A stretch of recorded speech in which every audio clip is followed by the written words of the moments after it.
Hello everyone, this is Maz.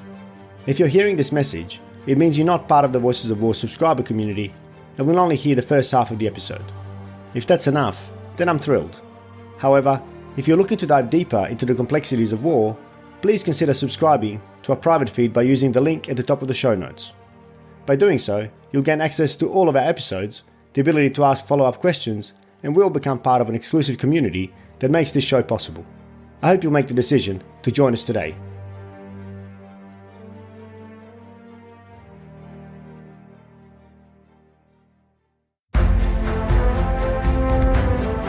When Recep Tayyip Erdogan came to power, he used a phrase which was very important. He said, democracy is like a tram. You get on it and you get off when you reach your own personal destination. The Turkish elections, it's not about democracy the way it is in Western world, but it is a choice between certain ways of life. One is Islamic, a bit authoritarian. The other one is people vying for democracy, human rights, rule of law. Now, 90% of TV broadcasting media, about 90% of the printed media is controlled by the government side. The winners are, to a certain percent, Russia, to a certain percent, some Arab countries, Qatar, Saudi Arabia, the United Arab Emirates. Financially, they're very much involved in Turkey. They're happy. Their businesses will continue as usual. Putin prefers Erdogan over an unknown new face. Those able to leave have started leaving.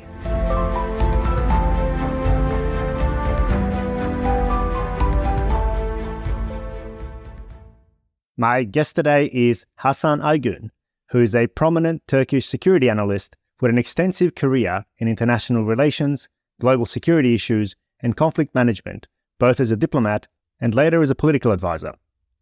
Hasan spent years serving the Turkish Ministry of Foreign Affairs in various functions, including as vice consul, first secretary, head of mission, and consul general in several different countries, including Iraq, Italy, Serbia, Austria, Azerbaijan, and Saudi Arabia.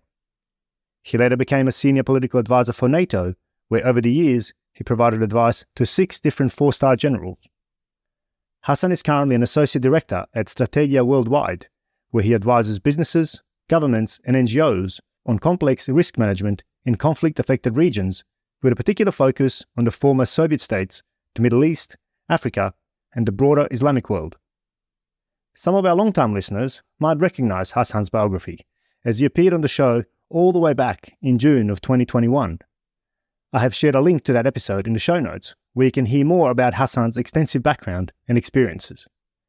Today, however, Hasan joins me to discuss the results of the recent Turkish elections and possible implications for the country, the region, and the rest of the world. Hasan, welcome back to the Voices of War. Hoş geldiniz. Thank you very much. Hoş bulduk.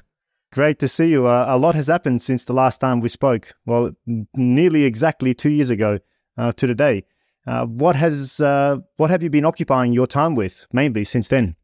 Well, I enjoy part-time pension, but it doesn't keep me from focusing on what's happening around the world. Yeah. Of course, the Turkish elections have been very important for me and for the country because it's not about democracy the way it is in Western world, but it is a choice between certain ways of life. One is Islamic, a bit authoritarian. The other one is people vying for democracy, human rights, rule of law, more importantly. And everybody on the second group is trying to digest the results. Yeah. And I think you've been in Turkey through both the election and the runoff, and of course to the lead up as well. Is that right? That's right. I arrived in the country late in April. Right. So I voted myself, discussed the runoff preps and everything, and voted again for the second round. And now I'm trying to concentrate on what may happen, what this election will bring, both inside and outside, as you said, how it will affect neighboring countries. You mentioned Ukraine, Russia, but Arab countries are also in the screen, I should say. Yeah, great. And I really like the fact that you set the context for the election really well, because that's ultimately my first question. I wanted to ask you how you would summarize the overall, what your overall feel for the election is, but you really brought up two interesting dimensions. That is one, that it was a competition between those who seek an Islamic Turkey or Turkey, and those who are progressive, secular, seeking better relations with the West, more open border policy, less traditionalist type views. Can you explore that a little bit more for those who are not familiar with the Turkish context, what that actually looks like inside Turkey? Okay, yes. In 2002, for the first time in the Republic's history, we had a conservative, religion-oriented party, which started really promising in the beginning. They said they would affiliate themselves with the West European Union, adopt the rule of law, get rid of archaic military dominance in the country. And of course, many people believed it. Many people wanted change because we had coalitions, we had issues with right and left. The PKK terrorism was around for almost 20 years by then. So people were ready for some changes. But the problem is Quran and Islamists have a different perspective. It is Islam as a religion and Quran as a book is more rigid. It has laws. It has white and black. Very small room for interpretation of the religion. So when Recep Tayyip Erdogan came to power, he used a phrase which was very important to remember even today. He said, democracy is like a tram. You get on it and you get off when you reach your own personal destination. So optimists said, no, this will work. In Turkey, such things happen. This is not certain Arab countries. This is Turkey. We are more civilized. Yet the other party had different objectives, and they were successful. Initially, economy was great. For some years, investment was coming in. It was stable. But then they approached the destination where they wanted to get off. So authoritarian rule was enforced. It was first put on a referendum. Did we want parliamentary system or presidential system? It was put with a nice coating, but it was clear that it would have been a one-man show, and it became a one-man show. But it was clear for who? Because obviously the referendum passed, so it was obviously clear to a minority. It was clear to a minority, you're right. Many liberals voted for rule of law that was as mentioned by Recep Tayyip Erdogan and his party, AK Party Justice Party. So many in the beginning had some hopes. We can do it. Yes, 98% of Turks are Muslim, so it may work. It was thought to bring some liberalization of outfits, Islamic outfits, for example. Many said, why not? If they believe in it, they can do it. But the intention was not to be liberal. It was the intention was to make everybody look like them. And it has been happening. Still, you can buy alcoholic beverage in Turkey, but it's about 300% tax. Many places are banned from selling it. So they're trying to change the way of life that we were used to. That's liberal, I should say. After 2012, 2013, things started to change. They became more authoritarian. They had issues within themselves. The Fethullah Gülen organization and AK Party broke apart, and AK Party prevailed, and Recep Tayyip Erdogan became more authoritarian. And in 2018, the presidential system was introduced. It was a referendum full of stories. There was no transparency. There were lots of rigging, many would claim. And for the last 5 years, we've been experiencing presidential system, which makes us long for the parliamentary system of our party before 2018, 2017. So this election was an important test for those who were not happy with an Islamic-oriented rule and the liberal democratic ways they wanted to bring back. But it was not only the religion. Corruption, nepotism have reached incredible levels. Pressure, intimidation on social democrats, opposition, and liberal groups. Journalists or bloggers, podcasters like yourself, they were all threatened by the system. And the country is very clearly divided into two. And I'm afraid to say maybe into three. When you look at the election results, you see three different geographical areas. Okay, it's interesting. The coastal line from Adana Syrian border up to Istanbul is social democrat, liberal, and they don't like the way of life introduced by the Islamists. The center of the country, apart from Ankara and Eskişehir, two provinces, is totally AK Party. Whatever happens, whatever hardships they have, they are devoted. It's like supporting a football team which can never become a champion. They say, well, things are not all right, but it's ours. It's ours, yeah. Better the devil you know, yeah. Yes, it moved from being a political choice to a more fanatic, stronger group psychology. And the southeastern part of the country, they got well with the first group, the Social Democrats, but just in case they have their own geography where they are dominant, and their emphasis is on Kurdish rights, Kurdish way of life, maybe self-rule. So it is fair to say that in this country there are three really different groups, Two of them can come along. But when you put Islamists and others, they cannot come along. They have to learn peaceful coexistence, and it is not here yet. So the elections was, as I said before, was something like a referendum. Do we want to continue or not? And the result is 52 to 48, but it's not a fair and just 48 to 52. I think it's very clear to our audience that both of us undoubtedly, and I'm sure that's where, the way you voted, and certainly will be the way I would have voted in the 48%, right? So we just have to lay our bias out front. And I think you've stated as much right from the start. But the reason I want to lay that bias up front is because it's going to be very easy for us to be accused in this conversation, well, you're just sore losers and therefore, you're making a complaint. So I put that out front because what we're going to talk about next is this notion about free and fair elections.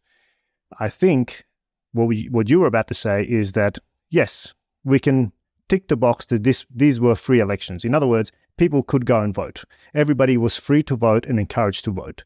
But where the rubber really meets the road is the fair part. And I think that was what you emphasized in your last statement, that these were not fair elections. And I think this is what I really want to get into. This is where we start unpacking the progressive, gradual authoritarianism that has crept into Turkey since 2002, but through the shift to the presidential system, but also through things that you alluded to now, control of the media, silencing of the opposition, etc. So perhaps, in my view, and I'm happy for you to lead the conversation, but one thing that I definitely want to talk about is something that's been made quite a lot of noise about even since last December, and that was the imprisonment of Istanbul's mayor, Ekrem İmamoğlu, who was, and correct me if I'm wrong at least, from the analysis that I've read, was a credible rival to Erdogan. He was very popular, charismatic, and really stood out as somebody who could challenge the iron grip that Erdogan was I guess developing on the country. But of course, he was subsequently arrested and put in jail for dubious reasons. So perhaps you can give us a little bit of an understanding of that background to that affair and what that actually tells us about how Turkish politics are conducted at the moment. Okay, as you described, the issue is democratic way of winning an election. Majority is majority, minority is minority. So minorities have to learn their place in the society. But without democracy, without human rights, without proper rule of law, this is a fight for survival. It became a fight for survival. I will give you some alarming figures later on. So the issue is that these elections was one way of going back to democracy or becoming more authoritarian, where all the opposing voices would be stopped one way or the other. And before everything, let's touch to İmamoğlu.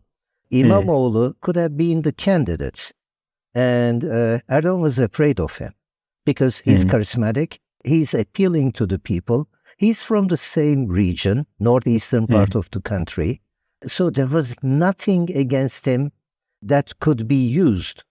The only way to do it was find some legal instrument to shut him down.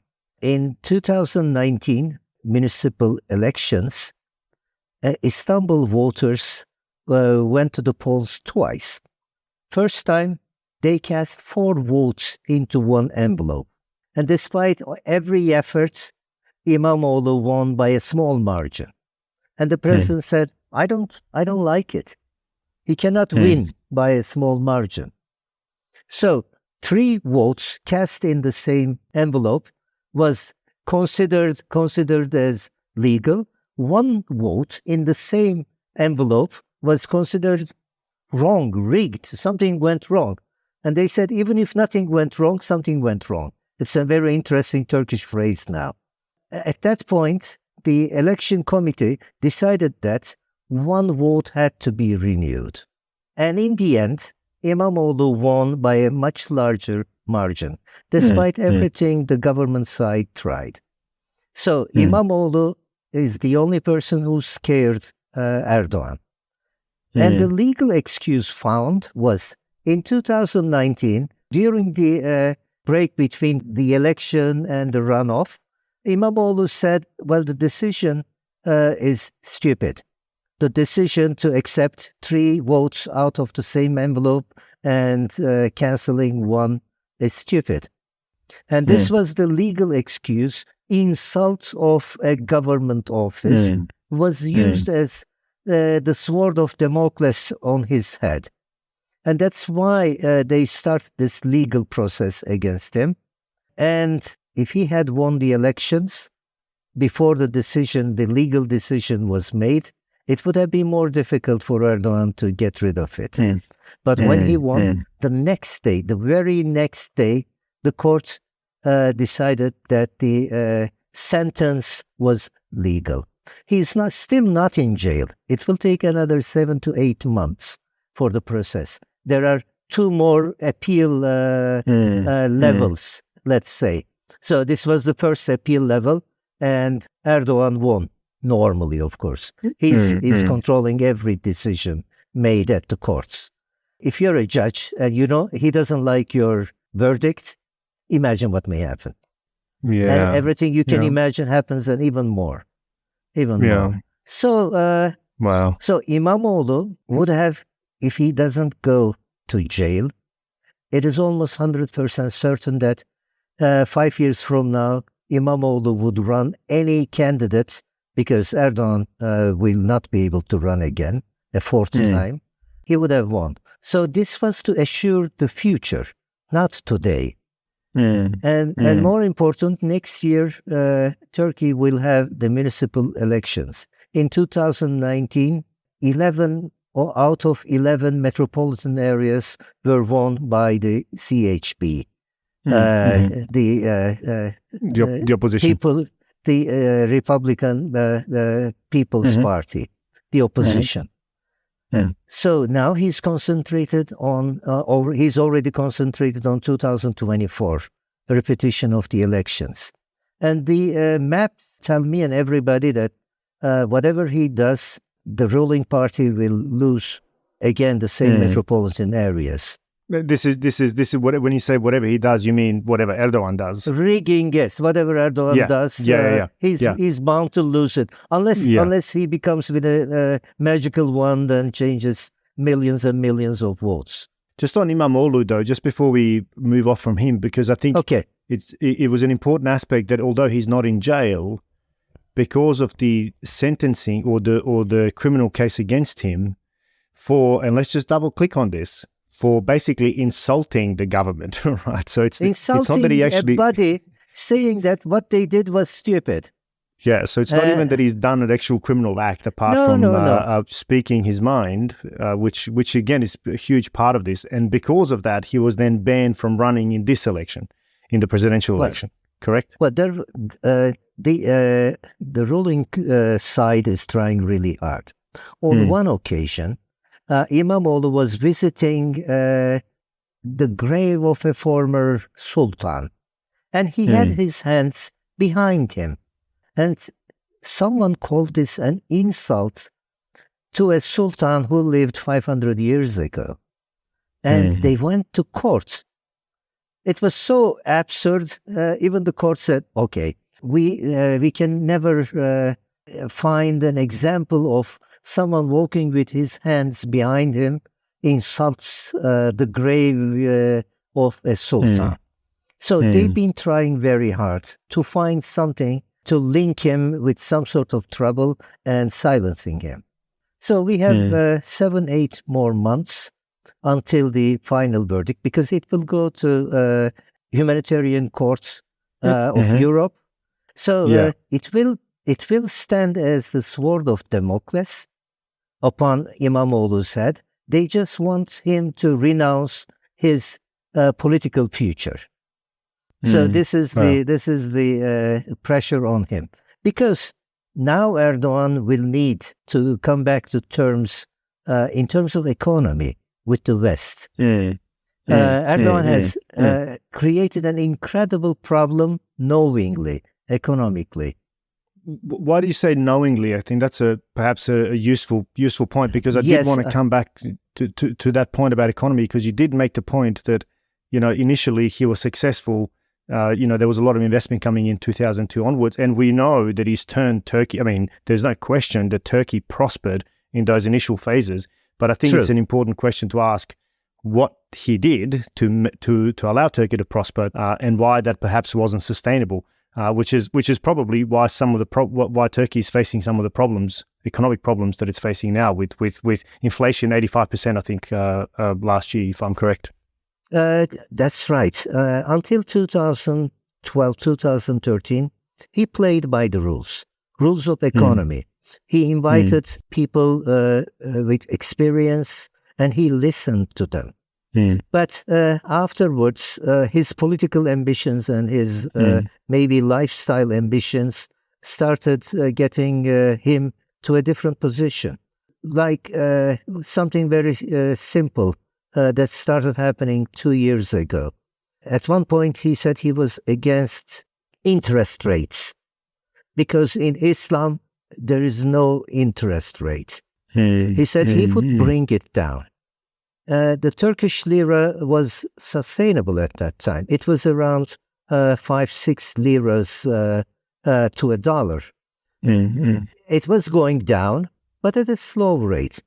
So he started bringing the interests down by, of course, he was one-man show, and he ordered the governor of the central bank, bring down the interest. And he said, aye, sir. 3 of them said no before, and they were all dismissed. So the 4th one said, okay, sir. And the immediate reaction was loss of trust in the system. So investments started going out, and people worried about their future in Turkey started buying hard currency. In Turkish banks right now, over 50% of the money is in US dollars or euros, more than 50%. Wow. Wow. And the result was a spiral, incredible inflation. 85% was official. But I can tell you from my personal experience, from last year, let's say start from 2 years ago when we last spoke, my dollars or euros lost about 60% against Turkish prices. My purchasing power is down by 50 to 60% in 2 years. What happened was his decisions, personal decisions, ruined the economy. To compensate, just before the elections, he's giving salary rises to the lowest level, to minimum wage. My Turkish pension from the Foreign Service was 4.5 minimal wage. As in 4.5 times the minimum wage. 4.5 times the minimal wage. In July, it's going to be less than 2 times. Yeah, wow. It is bringing up the lower income earners. They are usually less educated, more conservative, and they are closer to Erdogan in terms of background. But it's pressuring the educated people, university graduates. So economy is in shambles. I said knowingly. First, he started with this religious idea of getting rid of interest. But the second one, beginning of this year, he started spending money on welfare of his followers, lowest wage earners. I think it's over 120, 130 billion liras. That's more than something like 12, 13 billion dollars lost in these 5 months. The government is spending more than the taxes that are coming in. So right now the coffers are empty.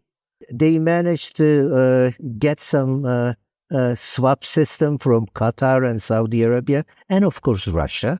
So we have whatever we have at central bank safes are the money coming from those countries. So as of today, he's very happy. But how he is going to manage the economy going to be incredibly difficult. The outgoing Minister of Finance said, well, we are giving you money, but we are going to get them back by new taxes. Economy will go down further. And the immediate reaction after the second round in the last 3 days was Turkish lira lost around 10% against US dollar or euro. Yeah. Yes. Yeah, that's the further investment moving away. Yeah. And people are losing their faith in the stability and health of the system.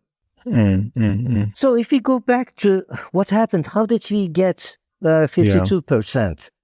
It was a long process. It was not only the election days. Erdogan has been cleverly investing on media. His followers, his close circle is buying media. For example, one group, Demirören, got a loan from Agriculture Bank, $750 million to buy 2 media outlets. And he never paid back. It was all planned. Everything was planned. So now 90% of TV broadcasting media, about 90% of the printed media is controlled by the government side.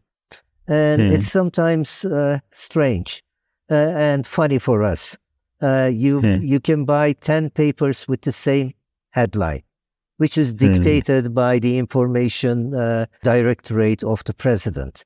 They come up with the same catchphrases, which are appealing to the people who favor AK Party.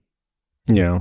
And the media that is still opposing is under pressure, under intimidation. Well, I think it's... I was just going to say, I mean, correct me if I'm wrong, but Turkey ranks a second only after China in the number of imprisoned journalists. And I think we've seen that really spike post the so-called coup in 2016, or the attempted coup in 2016. But we did see a huge spike and the wide casting net of arrests, capturing all of the intelligentsia, university deans, etc., who all allegedly had somehow links to Gulen in some way. But of course, it's very easy to make that mark against anyone and then throw them to jail and hope that they will, and force them to prove their innocence. And I think that, of course, then transpired to journalists, right? And that's not something that's captured in our day-to-day discourse when we talk about Turkish politics, that journalists are silenced and imprisoned every single day. And now podcasters and bloggers. Right, so I shouldn't travel to Turkey. Social media users. So just be careful. Be careful. No, I mean, but it's a very, we're laughing at it because of the absurdity, but it is a very, very serious and grave and dark reality of Turkish political landscape. True, but many people, knowingly or unknowingly, step on someone's foot and they end up in jail and they have to prove their innocence. And there are some people who are not even allowed to prove their innocence because the president says so. You must have heard of Osman Kavala case, a philanthropist opposing the government at Gezi Park, Istanbul, 2013 sort of demonstrations or standoff between government forces and ordinary people. He's been in jail for now almost 6 years, and there are no official incrimination against him. And the president said he's not coming out. Or the leader of the HDP, Demirtas, is in jail, and the president promised that Demirtas would never get out of the jail before he dies himself. So these are signs. Maybe you can say he was emotional, but these are signs how he treats rule of law in his hands. He is the decision maker. But there are cases when he was pressured by Germany and by the US, and he had to release certain prisoners. I say he released because there was no way of legal decision being made overnight. So biased media coverage, partial law, lack of transparency in everything. Pressure at media was in such a funny level, I should say. The Turkish state TV provided 82 minutes of propaganda to President Erdogan and about 47 seconds to the opposition. Wow. So it's ridiculous. Every news starts with him and ends with him. So even if there were some people who would reconsider their vote, had no access to opposition media, opposition TVs. And the state TVs have all sorts of programs. Unfortunately, the opposition TVs have only political programs. So maybe they are not attractive enough to those people who want entertainment. And they listen to the government-provided entertainment and news. It became to such a level that people could not see the opposition alive among them, and they had no clue what the opposition was arguing about. A very simple way of solving the problem. If they don't hear, they don't know. And if they don't know, they think this is the normal environment. This is how the elections were held. Yes, it was free, as you said. Everybody could vote. But it was absolutely not fair. Most of the observers or the chairperson at every poll station belonged to the government side. So decisions taken were always challenged by the opposition, and the results were never really revealed properly. So the elections, how did they get 52%? In Turkey right now, there are between 8 and 13 million people born abroad. Whether you call them immigrants or illegal aliens or refugees depends on you. But this was a well-organized case. When I was working at NATO, when the Syrian crisis started, the Turkish government's first reaction was we would not allow more than 100,000 inside the country, and we would invite NATO to take military action to seal the borders. But then the president had another idea. He allowed in everybody. If you're a refugee, that means there's a problem in your country, and refugees are not allowed to go back for holiday to their own countries. That means there's no problem. But in the Turkish case, Syrians can freely travel back and forth, especially at religious holidays, stay at their town for a few weeks, for a month, and come back as, again, refugees. So the idea was to create a new power base for the ruling party, because those Syrians were offered really good economic benefits. Right. They're not supposed to pay taxes. If they start businesses, and there are about 300 to 400,000 Syrian businesses in Turkey, private businesses, they don't pay taxes. Whereas the Turkish person who is doing the same job has to pay taxes. Education is free. Health services are free. There are rent subsidies. There are minimum wage subsidies for Syrians. And now, but how does that benefit him? I mean, years, surely are they? Surely they can't vote as refugees. That's the point. That's the point. Right. According to the government, well, the first thing is about in the 12 years that followed the first Syrian crisis, about 750,000 children from Syrian families are born in Turkey. So the government, apart from those old fringe benefits, started offering them citizenship. And according to the official figures, it's about 250,000. Citizenships awarded. Citizenships awarded, but there is never a clear figure. And according to the opposition, according to the number of votes given, especially in the border provinces, the figure is over 1.5 millions. Because there is an easy way of calculating how many people live in a certain town. It's through the birth certificate system or death certificate system. You know how many live there. If in 3 years the population increases by 30%, 40% in certain towns, 50% in certain towns, that means this is imported citizens, imported voters. And since all of them know what may happen if an ultra-right Turkish party, who says, including the Social Democrats, they said, we will send you back. And the standards of living in Turkey is much higher than in Syria. And with citizenship, with the right not to pay taxes, they would vote for Erdogan. If I were in their shoes, I would have done maybe the same thing. Of course, yeah. So 52 to 48. The difference in vote was 2.6 billion. So that means 1.3 million could have made it's the already difference. been covered by Syria. And we have at least 1.6 million. Another issue was granting citizenship to those who would buy property in Turkey for $250,000. And the votes coming from United Arab Emirates or other Arab countries, and even Iran and Ukraine, there were hundreds of thousands of people got citizenship through that system.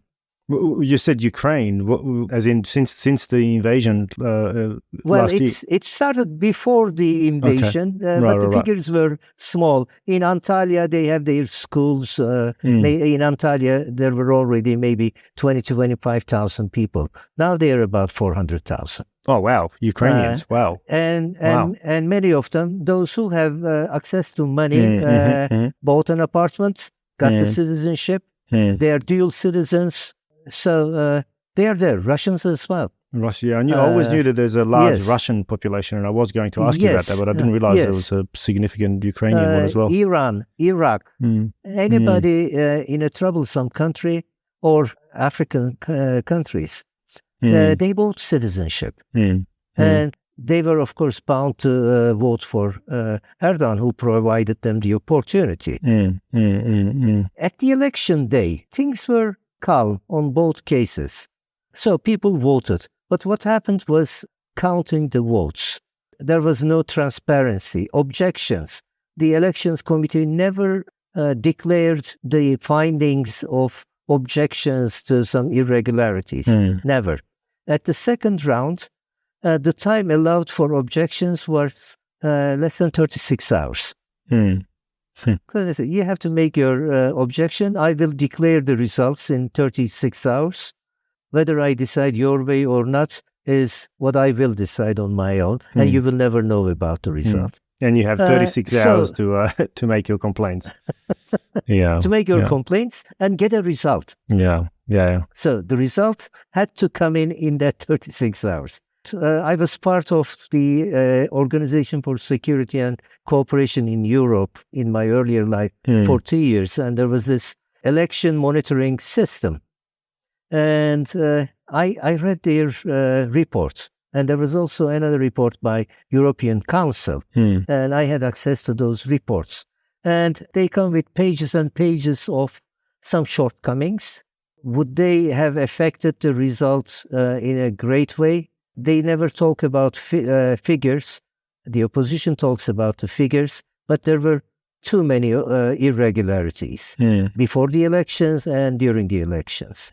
So fair, it was not fair. It was not a fair election. Wow.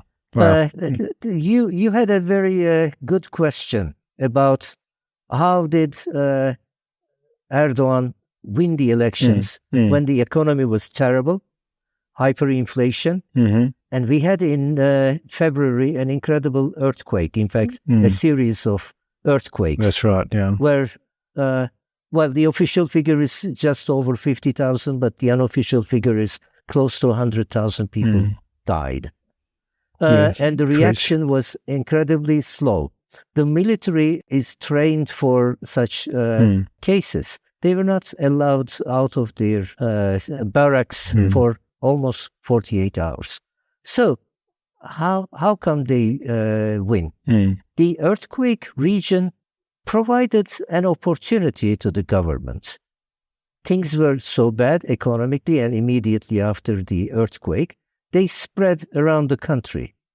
And their voters were replaced by Syrians and other nationalities. Yet Erdogan focused on certain fear factors. Terrorism. Everybody but the ruling party is a terrorist. CHP is supporting, associating with terrorists. So he used terrorist word maybe a few hundred times a day. Wow. Religion. Scare the people. They said, they will turn all the mosques into barns if they win.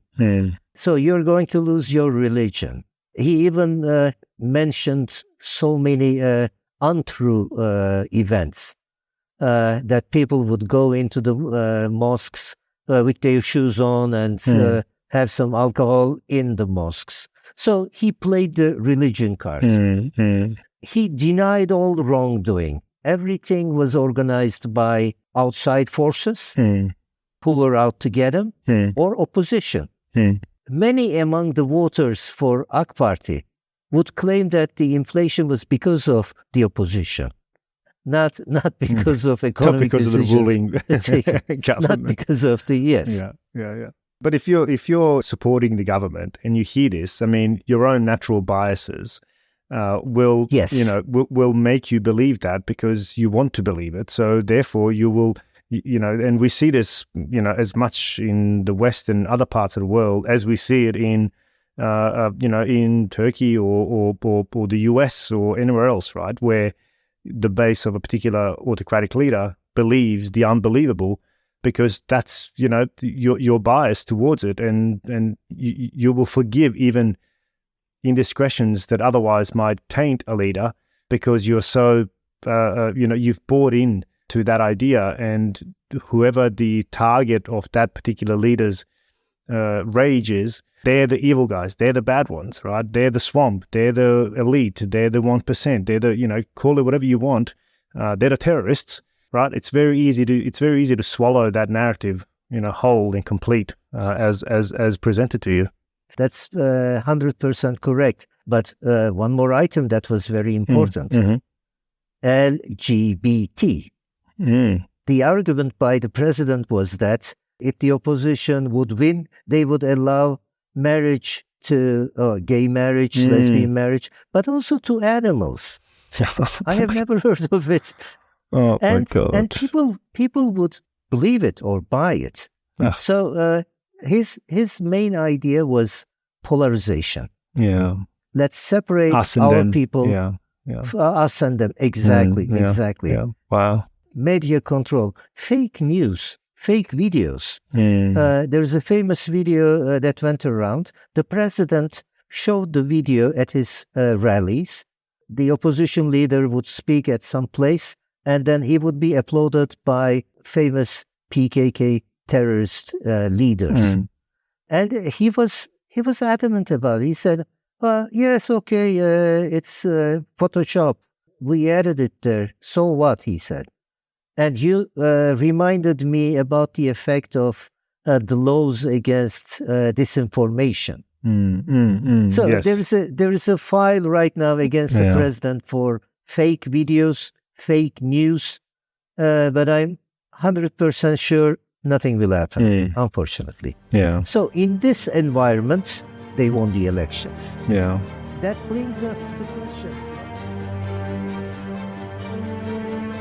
If you'd like to hear the rest of this episode and gain access to all of the episodes of The Voices of War, simply become a subscriber using the link in the show notes. As you know, I will not feature any ads on the show, which is made possible solely through the support of our subscribers. If you find value in the content, you can become one now.